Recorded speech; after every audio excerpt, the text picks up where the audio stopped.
13h, 14h, Europe 1 Info. Avec vous, Clélie Mathias, et c'est le moment d'accueillir Jules Terès, journaliste politique au Journal du Dimanche.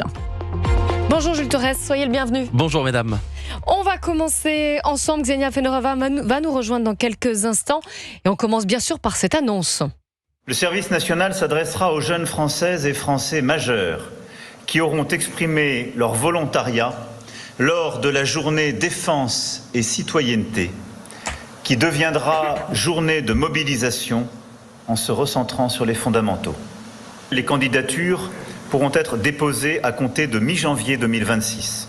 Les volontaires seront sélectionnés par les armées qui choisiront parmi eux les plus motivés et ceux qui répondent le mieux à leurs besoins. Ils serviront sous statut militaire, seront dotés d'un uniforme, d'une solde, d'un équipement. Nos jeunes du service national serviront pendant 10 mois, ce qui correspond à une année de césure et permet de s'inscrire parfaitement dans le parcours de nos jeunes. Voilà, c'était Emmanuel Macron qui a dévoilé, c'était à midi, le nouveau service national depuis Vars en Isère. Jules Terès, vous êtes un peu trop vieux.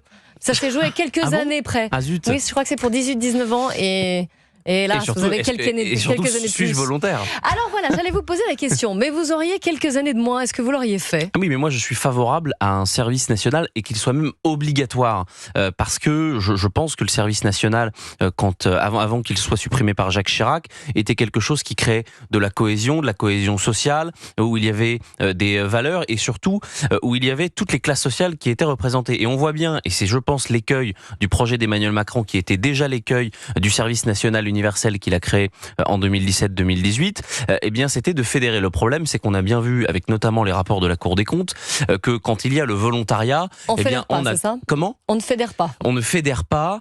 On a que des classes sociales aisées qui sont représentées, ou les classes moyennes. Donc on va pas chercher les classes populaires, on va pas chercher les jeunes de quartier à qui on aimerait bien donner un avenir dans ce pays-là. Je pense que c'est le problème du volontariat, c'est que ça ne séduit que ceux qui sont déjà intéressés. Donc pour vous, il est voué à l'échec, avant même d'être entré en service, je vais laisser la chance au produit, comme on dit, mais c'est vrai que j'ai un petit peu l'impression qu'on va reproduire la même chose qu'avec le service national universel, mais juste on change le mot, on lui donne un aspect qui est beaucoup plus militaire, avec une verticalité qui est beaucoup plus forte, mais je crois malheureusement que le volontariat n'aide jamais. On le voit bien avec le service civique, là aussi c'est du volontariat, ça ne fonctionne pas. Le service national universel qui a coûté des millions d'euros à la France n'a pas fonctionné.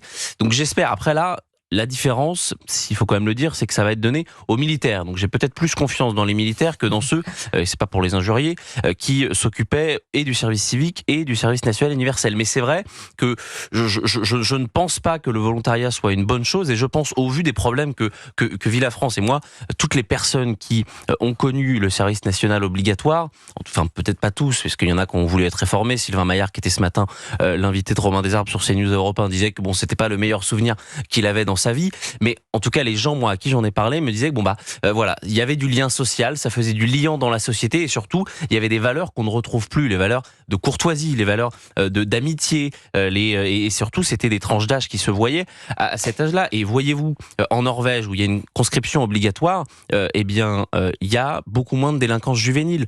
Finlande, il y a beaucoup moins de délinquance juvénile. En Suisse, c'est la même chose. Donc on voit bien que tous les mots qui habitent notre société. Vous pensez vraiment il y a un lien de cause à effet, comme vous dites, entre le service et la délinquance juvénile. Et surtout, est-ce que vous n'avez pas une image, j'allais dire, un peu d'Épinal de ce service militaire qui était capable de fédérer, de rendre le patriotisme vibrant dans le cœur des jeunes hommes et femmes, peut-être de la France. Est-ce que c'est pas un peu idéalisé ? J'ai peut-être une vision idéalisée, mais je pense que les mots qu'on connaît actuellement en France, que ce soit la délinquance juvénile, le non-respect de ceux qui nous entourent. On a vu à Marseille quelqu'un qui là s'était fait tabasser pour un mauvais regard. Je pense que c'était beaucoup moins présent dans la France d'il y a 40 ans. Alors oui, il y a eu du progrès dans la société, il y a évidemment des choses qui vont beaucoup mieux. En revanche, sur la question des valeurs, sur la question de la transmission, sur la question du respect de la nation, du respect du drapeau, je pense qu'on peut tous se dire autour de cette table que ça va moins bien depuis 40 ans. Et je pense que la disparition du service national obligatoire n'est pas la seule raison de tout cela, mais en tout cas qu'elle y participe. Et donc pour redonner du lien à cette société, redonner des murs porteurs et une sorte de fédération, eh ben oui, le service national obligatoire et non pas volontaire serait une meilleure idée. Bon, on va continuer évidemment d'en parler et d'en débattre. On reste ensemble. Xenia Fedoreva va également nous rejoindre. On parlera aussi de ce conflit entre l'Ukraine et la Russie après 4 ans de guerre. Est-ce bientôt une paix ? Est-ce bientôt la paix qui arrivera ? On en parlera. Restez bien avec nous sur Europe 1. De 13h à 14h, vous écoutez Clélie Mathias sur Europe 1. 13h, 14h. Europe 1.